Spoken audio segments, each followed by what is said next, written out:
உங்களுடைய பேர் என்னங்க? எங்கேருந்து வரீங்க? என்ன தரவரிசை எண்? என்ன துறை எடுத்திருக்கீங்க? என் பேர் வந்து சி ஹேமந்த்குமார். நான் வந்து சென்னை தான் என்னோட நேட்டிவ். நான் வந்து தரவரிசை எண் வந்து 465 எடுத்திருக்கேன்.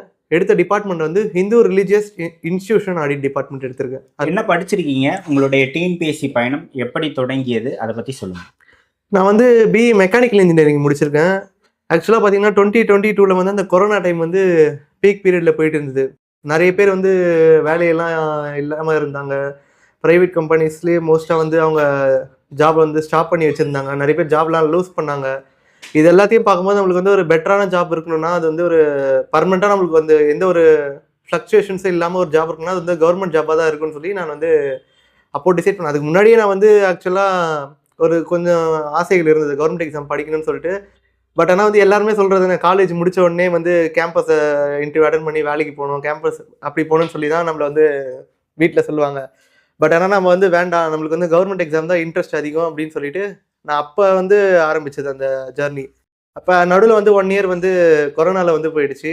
அதுக்கப்புறம் 2023 வந்து ஸ்டார்ட் பண்ணேன். நான் வந்து அப்போ ஸ்டார்ட் பண்ணி இப்போது 25 வந்து குரூப் 4 இது வந்து ரெண்டாவது அட்டம்ப்டில் கிளியர் பண்ணியிருக்கேன். ஓகே. எத்தனை கேள்விகள் போட்டீங்க நீங்கள்? நான் வந்து 157 கேள்விகள் போட்டேன்.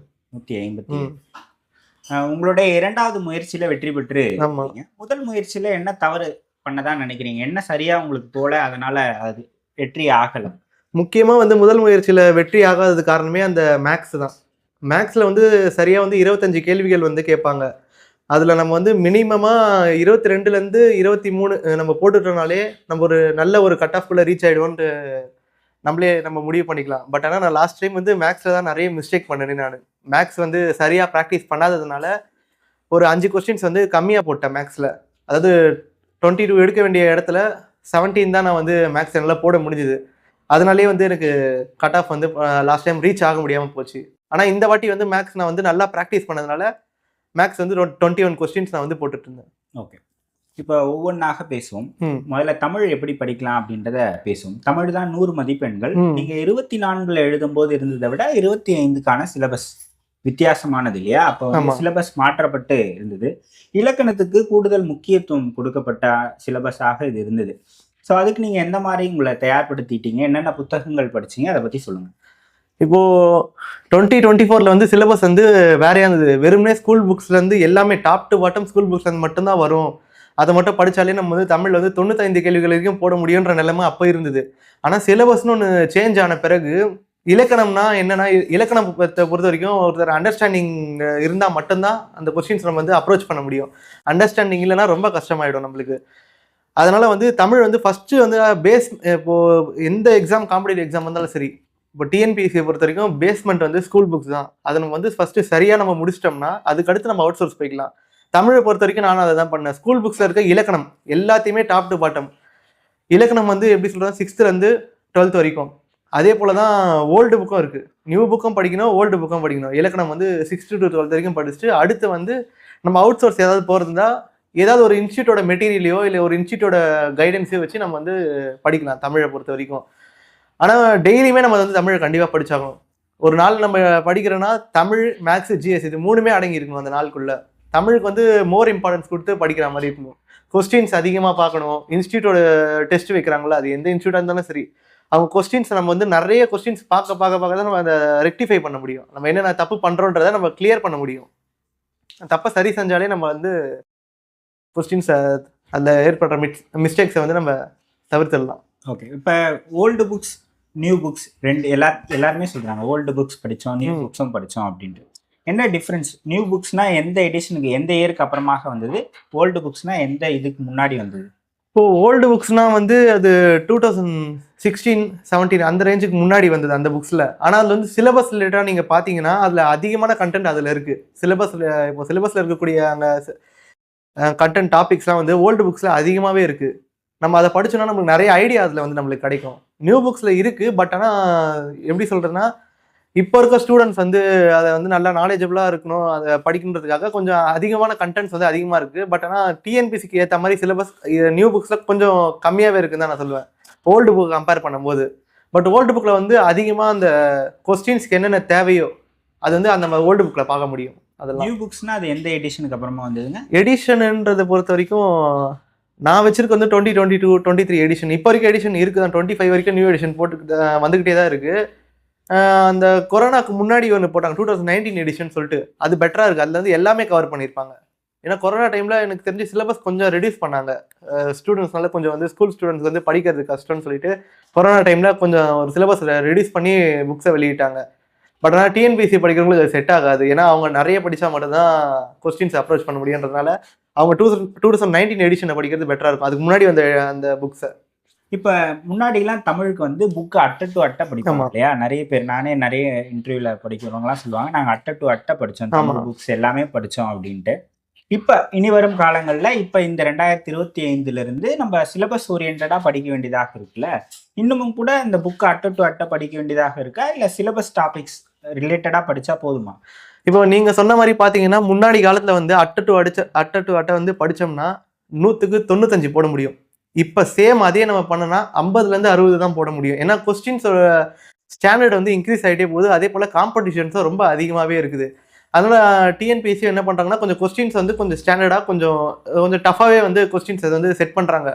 டஃப்ன்றதை தாண்டி நம்மளுக்கு வந்து அவங்க இந்த வேலைக்கு இவங்க வர்றதுக்கு இவங்களுக்கு இந்த நாலேஜ் இருக்கான்றதை அவங்க செக் பண்றாங்க மோஸ்டா பார்க்கணும்னா. அதனால வந்து இப்போ அவுட் சோர்ஸ் நிறைய இருக்கு, சொல்லிக்கிட்டே போகலாம். ஏகப்பட்ட அவுட் சோர்ஸ் இருக்கு. நிறைய இன்ஸ்டியூட் வந்து மெட்டீரியல் அவங்களே பிரிண்ட் பண்ணி வெளியிடுறாங்க. இப்போ நிறைய அவுட் சோர்ஸ். இப்போ எப்படி சொல்றதுன்னா லாஸ்ட் டைம் கூட அந்த குரூப் 4 எக்ஸாம் முடிஞ்ச உடனே நிறைய அவுட் சோர்ஸ் சொன்னாங்க. கிட்டத்தட்ட 14-15 அவுட் சோர்ஸ் சொன்னாங்க. அதெல்லாம் வந்து படிக்க முடியுமான்னு கேட்டால் அது டவுட் தான். பட் நம்மளோட வேலை என்னன்னா ஃபர்ஸ்ட் பேசிக்ஸ் ஸ்கூல் புக்ஸை வந்து படிச்சுட்டா நம்ம ஒரு குறிப்பிட்ட கொஸ்டின்ஸை ரீச் பண்ணிடும். ஸ்கூல் புக்ஸை வந்து அதில் இருக்க இலக்கணமையும் சிலபஸ் ரிலேட்டடாக என்னென்னலாம் இருக்குதோ டாப் டு பாட்டம் நம்ம படித்தோம்னா 50லேருந்து 60 நம்ம ரீச் பண்ணிவிடும். ஏன் 70 கூட ரீச் பண்ண முடியும் நம்மளால. அதை தாண்டி போடுறது ஒன்றுமே நம்ம எந்த அளவுக்கு எஃபர்ட் போடுறோம், எவ்வளோ டெஸ்ட் அட்டன் பண்ணுறோம். டெஸ்ட் அட்டன் பண்ணும்போது நமக்கு நிறைய ஐடியா கிடைக்கும். இந்த கொஸ்டினை தப்பு பண்ணோம்னா ஏன் தப்பு பண்ணுறோம், இந்த கொஸ்டின் எதனால இந்த கொஸ்டின் தப்பாகுது, தப்பா ஆகாமல் இருக்கணும்னா என்ன பண்ணணும். அப்போ இந்த மெட்டீரியல் இந்த கொஸ்டின் வந்து எந்த இடத்துல இருந்து வந்திருக்கு, ஏதோ ஒரு ரூபத்தில் ஏதோ ஒரு இடத்துல இருக்கும். ஸ்கூல் புக்ஸ்லயும் இருக்கும், இல்லை வெளி இடத்துல இருந்தும் வந்திருக்கலாம். பட் ஆனால் நம்மளுக்கு வந்து படிச்சதுல இருந்தா வருமே, ஏதோ ஒரு ரூபத்தில் ஏதோ ஒரு இடத்துல அந்த கொஸ்டின்ஸ் வந்து இருக்கும். அவுட் சோர்ஸ்ன்னு பார்த்தீங்கன்னா நிறைய இருக்கு. அவுட் சோர்ஸ் நம்ம வந்து சொன்னால் அது வந்து போயிட்டே தான் இருக்கும், அடிக்கிட்டே போகலாம் அவுட் சோர்ஸ் வந்து. பட் ஆனால் வந்து நம்ம என்ன பண்ணணும்னா ஸ்கூல் புக்ஸை ஃபர்ஸ்ட் நல்லா படிச்சு அதுக்கப்புறம் கொஸ்டின்ஸ் ப்ரீவியஸ் இயர் கொஸ்டின்ஸாக நம்ம கிட்ட நிறைய நம்ம ப்ரீவியஸ் இயர் கொஸ்டின்ஸாக நிறைய பார்க்கணும். அது மட்டும் இல்லாமல் உங்களுக்கு ஏதாவது எப்படி சொல்றதுன்னா இப்போ நிறைய பேர் அவுட் சோர்ஸ் வந்து சிலருக்கு ஒரு அவுட் சோர்ஸ் வந்து செட் ஆகும், சிலருக்கு அந்த மெட்டீரியல் செட் ஆகாது. எது அவங்களுக்கு செட் ஆகுதோ அவங்க அதை வந்து ப்ரிஃபர் பண்ணுறது நல்லா இருக்கும். இப்போ நீங்கள் அவுட் சோர்ஸ் பற்றி பேசுனீங்க இல்லையா? இப்போ நிறைய பேர் கமெண்ட்ஸில் யூடியூப்பில் எங்களோட சேனல் கமெண்ட்ஸில் கேட்டுக்கிட்டே இருப்பாங்க, அவுட் சோர்ஸ் புக் எது நாங்கள் ரெஃபர் பண்ணுறது அப்படின்னு சொல்லுவாங்க. நிறைய பேர் இன்ஸ்டாகிராமில் டிஎம் பண்ணியும் கேட்பாங்க. ஏதாவது ஒரு 2 அவுட் சோர்ஸ் புக் கண்டிப்பாக இதை நம்ம வந்து ஒரு வாட்டியாவது ரெஃபர் பண்ணணும் அப்படின்னா என்ன புக்ஸை நீங்கள் சஜஸ்ட் பண்ணுவீங்க? இப்போ சஜஷன்ஸ்னால் வந்து எப்படி சொல்கிறதுனா, நான் என்ன படிச்சேனே நான் வந்து சொல்கிறேன். நான் வந்து சந்தோஷ் மணி புக் வந்து அவுட் சோர்ஸை யூஸ் பண்ணிக்கிட்டேன். அப்புறம் வந்து புத்தா புக்கும் நல்லா இருக்குன்னு சொல்லுவாங்க.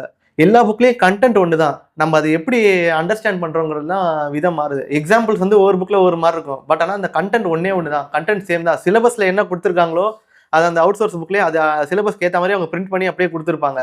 என்ன அந்த நீங்கள் சொன்ன மாதிரி ஒவ்வொரு டைப் ஆஃப் மெட்டீரியலுக்கு ஏற்ற எக்ஸாம்பிள்ஸ் மாறும், கண்டென்ட் மாறாது, எக்ஸாம்பிள்ஸ் மாறும். அது மட்டும்தான். ஓகே. இப்போ இலக்கணம் அப்படின்றது நம்ம புரிஞ்சு படிக்கிறது இல்லையா? நம்ம நிறைய விதிகள் வரும், உணர்ச்சி விதிகள், அது மாதிரி நிறைய சொல்லுவாங்க. அந்த புரிந்து கொண்டால் அதை வந்து எப்படி சொல்றது, எப்படி மாற்றி கேட்டாலும் நம்ம எழுத முடியும். ஆமாம், கண்டிப்பாக. இப்போ நம்ம இப்போ மற்றதெல்லாம் நீங்கள் ஃபர்ஸ்ட் கேட்ட மாதிரி தான். அட்டை டு அட்டை மனப்பாடம் பண்ணுறது வேற, புரிஞ்சுக்கிறது வேற. மனப்பாடன்றது நம்ம அந்த கெப்பாசிட்டி இருந்தால் நம்ம வந்து மனப்பாடம் பண்ணிட்டு போயிடலாம். ஆனால் புரிஞ்சுக்கிறது வேற. புரிஞ்சுட்டா எப்படி கொஸ்டின் கேட்டாலும் நம்ம வந்து அதை வந்து போட முடியும். தெரியாதது ஒன்று கேட்டால் அது போடுறது ரொம்ப கஷ்டம், யோசிச்சாலும் ஆன்சர் வராது தெரியாத கொஸ்டின்ஸ் கேட்டால். ஆனால் தெரிஞ்ச கொஸ்டின்ஸை தப்பு பண்ணுறோன்னா அது தப்பு நம்மக்கிட்ட தான் இருக்குது. அது நம்ம எந்த அளவில் புரிஞ்சுக்கணுன்றதை பொறுத்து தான் இருக்குது. இப்போ இலக்கணம்லாம் வந்து நீங்கள் பார்த்தீங்கன்னா படிக்கும் போதே புரிஞ்சு படிக்கணும். நிறைய கொஸ்டின்ஸ் இருக்குது இலக்கணத்தில். நம்மளே கிரியேட் பண்ணலாம். அந்த பிரித்தெழுதுகள்லாம் வந்து அந்த ஸ்கூல் புக்ஸில் இருக்கும், அவுட் சோர்ஸ்லேயும் இருக்கும். நம்மளே வேற ஏதாவது நம்மளுக்குள்ள ஒரு வார்த்தையை சொல்லி பார்த்துட்டு அதை நம்மளே கிரியேட் பண்ணி பார்த்துக்கலாம். நம்மளே பிரிச்சா இது கரெக்டாக வருதா, இலக்கண விதிப்படி இது பிரியலையா அப்படின்னு சொல்லி நம்ம நிறைய நம்மளுக்குள்ளேயே நம்ம இலக்கணத்தை ஜென்ரேட் பண்ணிக்க முடியும். அதுதான் இதில் ஒரு ஸ்பெஷாலிட்டி இலக்கணத்தை பொறுத்த வரைக்கும். நிறைய பேர் இலக்கணம் வந்து கஷ்டம் வந்து நினச்சிட்டு இருக்காங்க. பட் ஆனால் இலக்கணம் வந்து புரிஞ்சுக்கிட்டோன்னா அது ரொம்ப ரொம்ப ஈஸியாக இருக்கும். அது வந்து ஓகே. இதுல இலக்கணம் 85 கேள்விகள் ஆமா. வரைக்கும் இலக்கணம் இருக்கு. அதுல கடைசியான அந்த 15 கேள்விகள் அப்படின்றது தமிழ் அறிஞர்கள், ஆமா. தமிழ் தொண்டு அவங்கள பத்தின கேள்வி. ஆமா. அதுக்கு நம்ம எந்த மாதிரி படிக்கணும்? அதுக்கு இல்ல, பள்ளி புத்தகங்களே போதுமானதா? அதுக்கு வந்து நம்ம 6th to 12th ஸ்கூல் புக்ஸே தாராளமா போதுமானது தான். ஏன்னா அவங்களே அதில் வந்து மென்ஷன் பண்ணி தான் கொடுத்துருக்காங்க. எஸ்எஸ்எல்சி ஸ்டாண்டர்ட்னு சொல்லிட்டு 10ஆம் வகுப்பு தரம்னு சொல்லிட்டு அந்த 15 கேள்விகளுக்கு வந்து நம்ம நீங்க சொல்ற மாதிரி அந்த அட்டை படிச்சோம்னா கண்டிப்பா நம்ம கட்டாயமா ஒரு 12ல இருந்து 13 கேள்வி போட முடியும். இப்போ குரூப் 4 பொறுத்த வரைக்கும். ஏன்னா அந்த அளவுக்கு அந்த லெவல்ல அவங்க கேட்பாங்க. பட் அந்த இலக்கணமை பொறுத்த வரைக்கும் நம்ம எவ்வளவுதான் படிச்சாலும் நம்ம அந்த அண்டர்ஸ்டாண்ட் பண்ணிக்கிட்டு நம்ம எக்ஸாம் டைம்ல என்ன நம்மளுடைய நாலேஜ் அங்க ப்ரூவ் பண்றோமோ அதுலதான் அங்க இருக்குது. ஏன்னா நம்ம இங்க ஒண்ணு படிச்சுட்டு போவோம், அங்க வேற மாதிரி கேட்பாங்க. பட் ஆனா நம்ம கண்டென்ட் அந்த எந்த அளவுக்கு நம்ம அண்டர்ஸ்டாண்ட் பண்ணிருக்கோமோ அதுல இருந்து மட்டும்தான் அந்த கொஸ்டின்ஸே வரும். ஓகே. இப்ப நீங்க தமிழ்ல எவ்வளவு கேள்விகள் போட்டீங்க? நான் தமிழ்ல வந்து 82 கேள்விகள் போட்டேன். 82. 82. ஒரு எல்லாமே உங்களுக்கு தெரிஞ்சது தானா, இல்ல ஆப்ஷன் எலிமினேஷன்ல போட்டதும் இருக்கா இதுல? இல்ல, தெரிஞ்சது எல்லாருக்குமே எல்லாமே தெரிஞ்சிடும்னு சொல்ல முடியாது. இப்போ வந்து ஆப்ஷன் எலிமினேஷன்னா படிச்சிருந்தா மட்டும்தான் அந்த ஆப்ஷன் எலிமினேஷனை பண்ண முடியும்.